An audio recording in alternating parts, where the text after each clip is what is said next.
அன்பான கிறிஸ்துவ சொந்தங்களுக்கு வணக்கம். இந்த வீடியோல இந்த வெளிப்பாடு வெளிப்பாடு அப்படின்னு சொல்லி ஒரு விஷயத்த பேசுறாங்க இல்லையா? அதை பத்தி பார்க்க போறோம். ஏன்னா, கொஞ்ச நாளைக்கு முன்னாடி டிவில ஒரு ப்ரோகிராம் ஒண்ணு பார்த்துட்டு இருந்தேன். அதுல ஒரு போதகர் ஒருத்தர் ஒரு வசனத்த சொல்லி, அதுக்கு விசித்திரமான ஒரு விளக்கத்த குடுத்தார். குடுத்துட்டு, இந்த மாதிரியான வெளிப்பாடெல்லாம் ஆண்டவர் எல்லாருக்கும் குடுக்க மாட்டாரு. எங்கள மாதிரியான விசேஷித்த ஊழியக்காரங்களுக்கும், வரம் பெற்ற ஊழியக்காரங்களுக்கு தான் குடுப்பாரு. நாங்க உபவாசம் இருந்து ஜெபித்து இப்படிப்பட்ட வெளிப்பாடுகளை பெற்றுக்கொள்கிறோம் அப்படின்னு சொல்லி சொன்னார். அவர் மட்டுமல்ல, இந்த மாதிரி பல ஊழியர்களும் ஆண்டவரிடத்திலிருந்து விசேஷமான புதிய வெளிப்பாடுகளை பெற்றுக்கொள்றதாக இன்றைக்கு அவங்க அறிவித்துக் கொள்கிறார்கள்.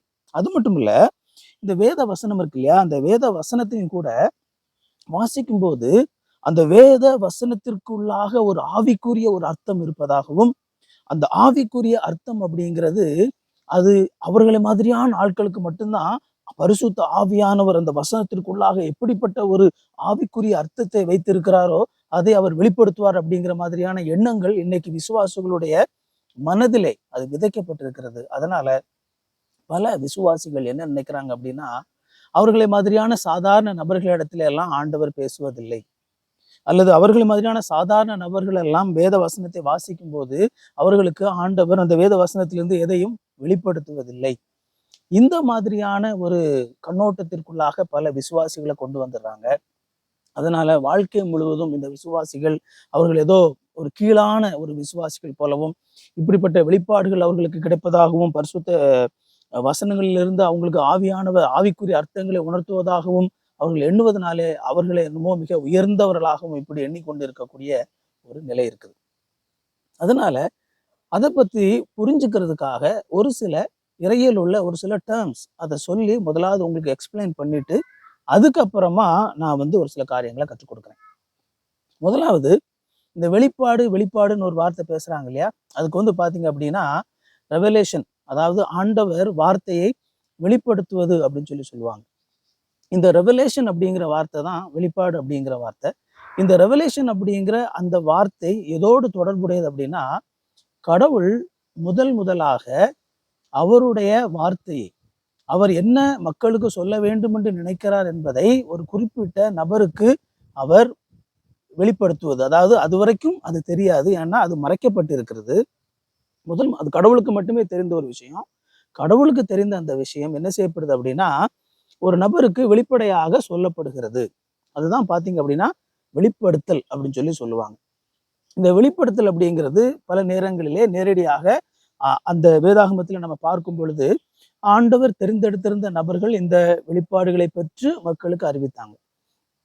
சரி, அதுக்கப்புறமா அந்த ஆண்டவருடைய வார்த்தை அப்படிங்கிறது எப்படி வந்தது அப்படின்னு சொல்லி பாத்தீங்க அப்படின்னா, அதுக்கு இன்ஸ்பிரேஷன் அப்படின்னு சொல்லி ஒரு ஒரு வார்த்தை சொல்லுவாங்க.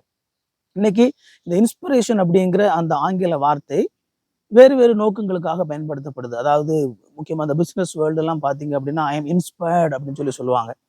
மீன்ஸ் அவங்க ஒரு குறிப்பிட்ட விஷயத்த புரிஞ்சுக்கிட்டாங்க, அல்லது குறிப்பிட்ட ஒரு விஷயத்த கற்றுக்கொண்டாங்க, இதெல்லாம் சொல்றதுக்கு பயன்படுத்தப்படுது. ஆனால் இந்த இன்ஸ்பிரேஷன் அப்படிங்கிற அந்த வார்த்தை எதற்கு பயன்படுத்தப்பட்டது அப்படின்னா, நான் முன்னாடி சொன்னேன் இல்லையா, வெளிப்பாடு ரெவலேஷன்.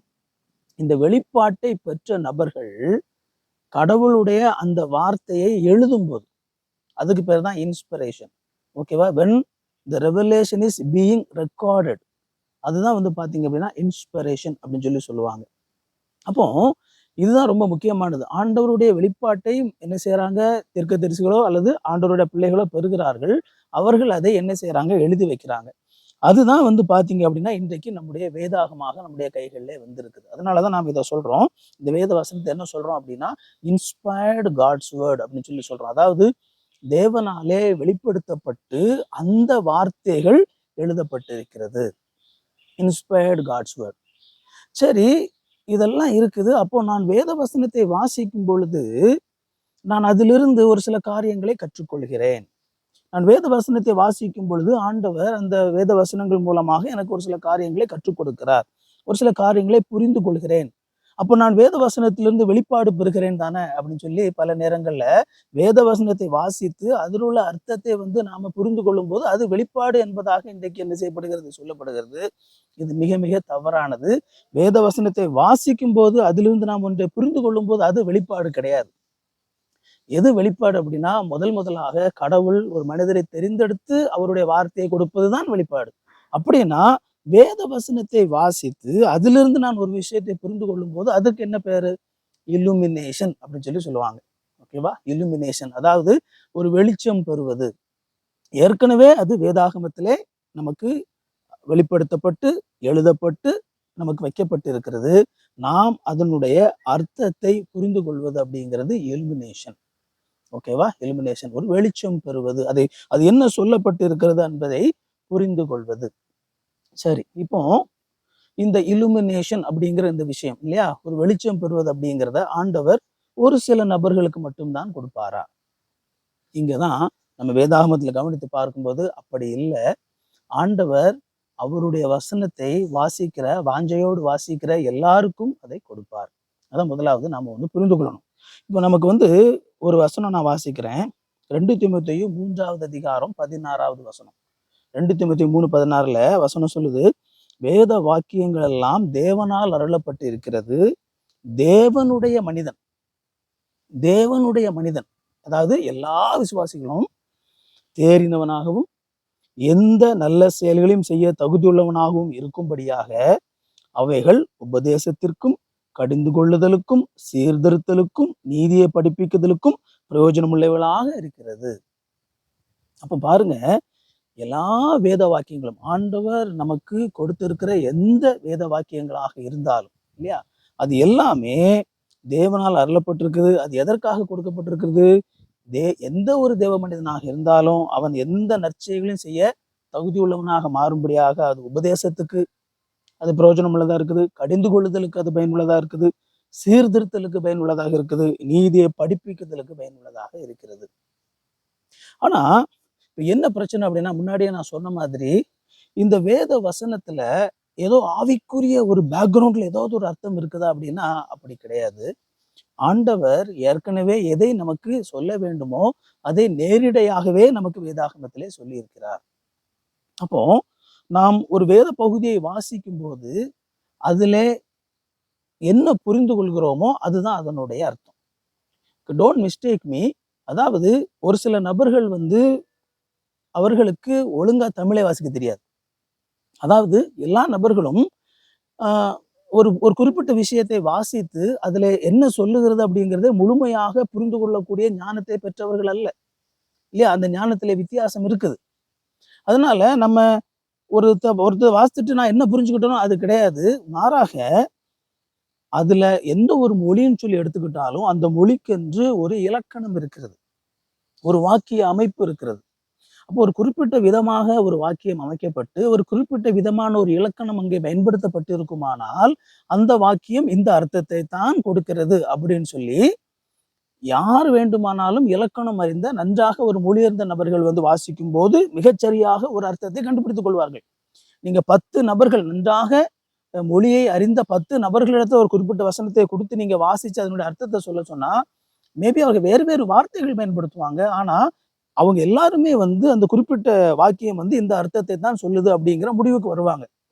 அது அப்போ நாம இந்த வேத வசனத்தை வாசித்து அதிலே இலக்கண சுத்தமாக அதிலே என்ன கொடுக்கப்பட்டு இருக்கிறதோ அதுதான் அதனுடைய அர்த்தம். அதை யார் வேண்டுமானாலும் வாசித்து புரிந்து கொள்ளலாம். ஓகேவா? யார் வேண்டுமானாலும் வாசித்து புரிந்து கொள்ளலாம். நாம வேறு ஒரு தமிழ் புத்தகம் ஒன்று வாசிக்கிறோம். அந்த தமிழ் புத்தகம் வாசிக்கும் பொழுது நாம் அதை என்ன புரிந்து கொள்கிறோமோ அதே விதமாகத்தான் இந்த வேத வசனத்தை வாசிக்கும் பொழுது நாம் என்ன புரிந்து கொள்கிறோமோ அதுதான் அதனுடைய அர்த்தம். இந்த வேத வசனம் வாசிக்கும் போது ஒரு அர்த்தத்தை கொடுக்கிறது. ஆனா இந்த வேத வசனத்துக்கு பின்னால ஒரு ஆவிக்குரிய அர்த்தம் ஒளிந்திருக்கிறது.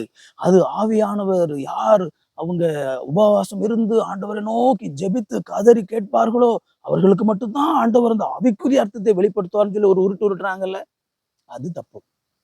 அந்த மாதிரி ஒண்ணு கிடையாது. அந்த மாதிரி ஒண்ணு கிடையாது. நமக்கு ஆண்டவர் எல்லாவற்றையும் நாம் தெரிந்து கொள்ள வேண்டும், அவரை நாம் அறிந்து கொள்ள வேண்டும், அவர் எப்படிப்பட்டவர் என்பதை நாம் புரிந்து கொள்ள வேண்டும் என்பதற்காக நமக்கு இந்த வார்த்தைகள் எல்லாவற்றையும் ஆண்டவர் கிருபையோடு ஆண்டவர் அருளி செய்திருக்கிறார் என்பதை நம்ம பார்க்கணும். ஆனா இந்த வேத வசனங்கள் மட்டும்தான் ஆண்டவருடைய வசனங்கள். அப்ப இன்றைக்கு ஆண்டவர் இந்த வேத வசனத்திற்கு கொடுத்த மாதிரியான அதே மாதிரியான ஒரு வெளிப்பாட்டை இன்றைக்கு யாருக்கும் கொடுப்பதில்லையா அப்படின்னா கொடுப்பதில்லை. ஏன்னா நம்ம வேதாகமத்துல நம்ம பார்க்கும் பொழுது இது எல்லாம் எப்படி தேவனுடைய வார்த்தைகள் அப்படின்னு சொல்லி நம்ம முடிவுக்கு வந்தோம். நம்ம பழைய ஏற்பாடாக இருக்கட்டும், புதிய ஏற்பாடாக இருக்கட்டும், ஆண்டவர் ஒரு குறிப்பிட்ட சில நபர்களை தெரிந்தெடுத்து ஆண்டவர் அவருடைய வார்த்தைகளை வெளிப்படுத்தவும் அதை எழுதவும் ஆண்டவர் என்ன செய்திருந்தார்னா அவங்களை பயன்படுத்தினார்.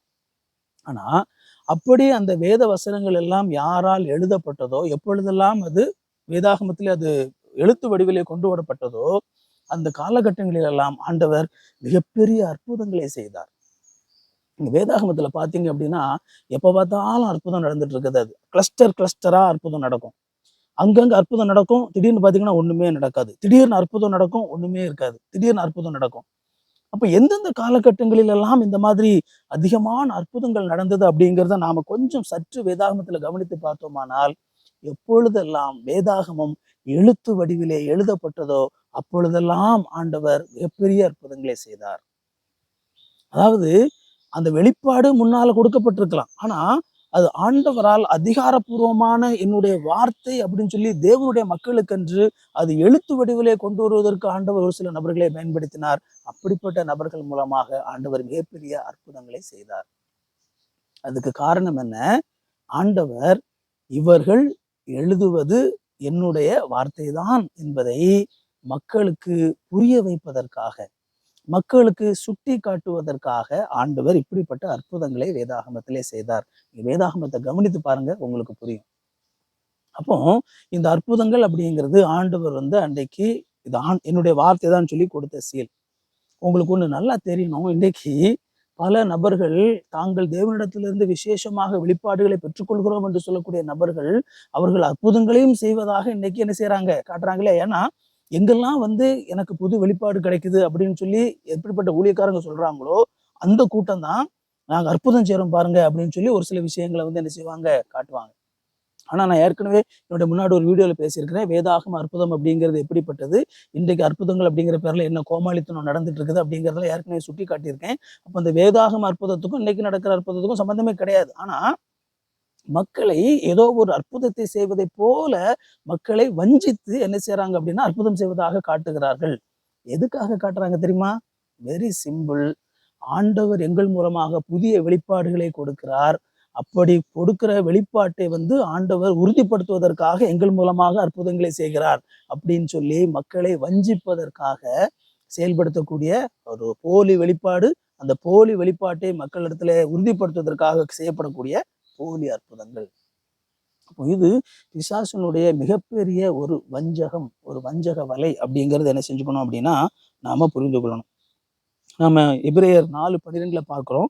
தேவனுடைய வார்த்தையானது ஜீவனும் வல்லமையும் உள்ளதாகவும் இரண்டு பக்கமும் கூர்மையான எல்லா பட்டயத்தையும் விட கூர்மையானதாகவும் ஆத்துமாவையும் ஆவியையும் கணுக்களையும் ஊனையும் பிரிக்க உருவ குத்துகிறதாகவும் இருதயத்தின் நினைவுகளையும் யோசனைகளையும் பகுத்தறிகிறதாகவும் இருக்கிறது. அப்ப இதுதான் ஆண்டவருடைய வார்த்தை. இப்பேற்பட்ட வார்த்தையை நாம் என்ன செய்திருக்கிறோம் அப்படின்னா பெற்றிருக்கிறோம் அப்படிங்கிறத நாம மறந்து போகக்கூடாது. இப்போ நமக்கு நிறைய நமக்கு வெளிப்பாடுகள் அல்லது தரிசனங்கள் போன்றவைகள் வேணுமா அப்படிங்கிறத நாம கவனிக்கணும். அது எதுவுமே அவசியம் அல்ல அப்படின்னு சொல்லி வேதாகமம் சொல்லுது. 2 பேதுரு 1வது அதிகாரம் 16வது வசனத்துல நான் வாசிக்கிறேன். பேதுரு எழுதுறாரு, நாங்கள் தந்திரமான கட்டுக்கதைகளை பின்பற்றினவர்களாக இல்லை, அவருடைய மகத்துவத்தை கண்களால் பார்த்தவர்களாகவே நம்முடைய கர்த்தராகிய இயேசு கிறிஸ்துவின் வல்லமையும் வருகையும் உங்களுக்கு அறிவித்தோம். நாங்க ஏதோ இயேசு கிறிஸ்துவை பற்றி இவர்கள் சொல்லும் பொழுது நாங்க ஏதோ கட்டுக்கதைகளை நாங்கள் சொல்லவில்லை. அதாவது நாங்கள் ஏதோ எங்களுடைய கற்பனையிலே தோன்றின கதைகளை நாங்கள் சொல்லவில்லை. உண்மையாக நடந்த விஷயங்களை தான் நாங்க என்ன செஞ்சோம். ஏன்னா எங்களுடைய கண்களால் பார்த்தோம். ஐ விட்னஸஸ். ஓகேவா? நாங்கள் எங்கள் கண்களால் பார்த்தவற்றை தான் உங்களுக்கு அறிவித்தோம். அந்த பார்த்ததுல மிக முக்கியமான இன்னொரு விஷயத்தை அவர் இந்த இடத்துல குறிப்பிடுறாரு பாருங்க. 2 பேதுரு 1:17 இவர் என்னுடைய நேசகுமாரன், இவர் மேல் பிரியமாக இருக்கிறேன் என்று சொல்லுகிற சத்தம் உன்னதமான மகிமையிலிருந்து அவருக்கு உண்டாகி பிதாவாகிய தேவனால் அவர் கனத்தையும் மகிமையும் பெற்ற பொழுது அவரோடு நாங்கள் பரிசுத்த பருவத்தில் இருக்கும் பொழுது வானத்திலிருந்து பிறந்த அந்த சத்தத்தை கேட்டோம். அதாவது இயேசு கிறிஸ்து மறுரூப மலையிலே அவர் போய் மறுரூபமாகிற அந்த சம்பவத்தை இந்த இடத்துல அவர் குறிப்பிடுகிறார் இல்லையா? மகிமை. சாதாரணமான ஒரு மனிதரை போல் அவர் இருந்தார். அந்த மறுரூபமான பொழுது அதை பேதுருவும் யாக்கோபும் யோவானும் பார்த்தபோது பிரமித்தார்கள். உண்மையாய் அவர் எப்படிப்பட்டவர் என்பதை பார்த்த பொழுது அவங்க அப்படியே நடுங்கிட்டாங்க, அதிர்ந்து போயிட்டாங்க. அதை பார்ப்பதற்கான கிருபை அவர்களுக்கு கிடைத்திருந்தது. அதைத்தான் அவர் குறிப்பிடுறாரு. நாங்க பார்த்தோம், அதை கண்ணால பார்த்தோம்.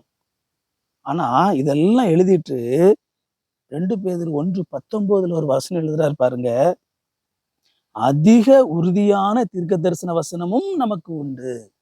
இதெல்லாம் சரிதாங்க. ஆனா இதை விடவெல்லாம் அதிகமான உறுதியான தீர்க்க தரிசன வசனம் நமக்கு உண்டு. நாங்க இதெல்லாம் பார்த்தோம், வச்சோம். நாங்க அதனால கண்ணால கண்டோம், அதை எழுதுறோம். ஆனா அதை விட உறுதியானது என்ன தெரியுமா? தீர்க்க தரிசன வசனம். அப்போ இப்படிப்பட்ட வெளிப்பாடுகள் அது இதெல்லாம் இன்றைக்கு மிகப்பெரிய ஒரு விஷயமாக பேசிக்கொள்ளுகிற நபர்கள், அவங்களுக்கு என்ன புரியல அப்படின்னா, அதை விட உறுதியான தீர்க்க தரிசன வசனம் நமக்கு உண்டு.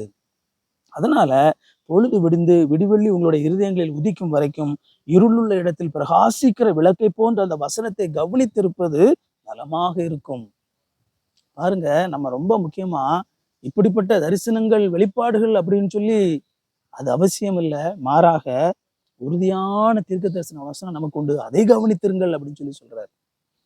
அதனால உங்களுக்கு நன்றாக தமிழ் வாசிக்க தெரியும் அல்லது நன்றாக ஒரு மொழி உங்களுக்கு வாசிக்க தெரியும் அப்படின்னா, அந்த மொழியில் உள்ள வேதாகமத்தை வாசித்து உங்களால் புரிந்து கொள்ள முடியும். ஒருவேளை உங்களால வேத வசனத்தை வாசித்து புரிந்து கொள்வதற்கு தடுமாறுறீங்க அப்படின்னா, நீங்க உங்களுடைய மொழி அறிவைத்தான் வளர்த்துக் கொள்ளணும். நன்றாக இன்னும் நான் எப்படி வேதாகமத்தை அதிகமாக வாசிப்பது, இன்னும் நான் எப்படி அதை கற்றுக்கொள்வது அப்படின்னு சொல்லி அதை நீங்கள் தெளிவாக உங்களுடைய இன்னும் நன்றாக நீங்க கற்றுக்கொள்வதற்கான உங்களுடைய திறனை நீங்க வளர்த்துக் கொண்டீங்க அப்படின்னா, யார் வேண்டுமானாலும் இதை வாசித்து இதுல என்ன எழுதப்பட்டிருக்கிறது அப்படிங்கிறத கற்றுக்கொள்ளலாம். அதனால இந்த மாதிரி ஏதோ புதுசு புதுசா எங்களுக்கு வெளிப்பாடு கிடைக்கிறது அப்படிங்கிற மாதிரியா சொல்லி மக்களை ஏமாற்றி உங்களுக்கு தவறான விஷயங்களை உங்களுக்கு கற்றுக் கொடுத்து உங்களுடைய வாழ்க்கையை கர்த்தருக்கு பயனில்லாத வாழ்க்கையாக மாற்றிக்கொண்டிருக்கிற நபர்களுக்கு அடிமைகளாக இருக்காதீர்கள். ஆண்டவருடைய வசனத்தை கற்றுக்கொள்ளுங்கள். அவருடைய வசனத்திலிருந்து நேரடியாக கொடுக்கப்படுகிற சத்தியங்களை கற்றுக்கொள்ளுங்கள். ஆண்டவர் உங்களை பலப்படுத்துவார். உங்களுடைய வாழ்க்கையை பயனுள்ள ஒரு வாழ்க்கையாக மாற்றுவார்.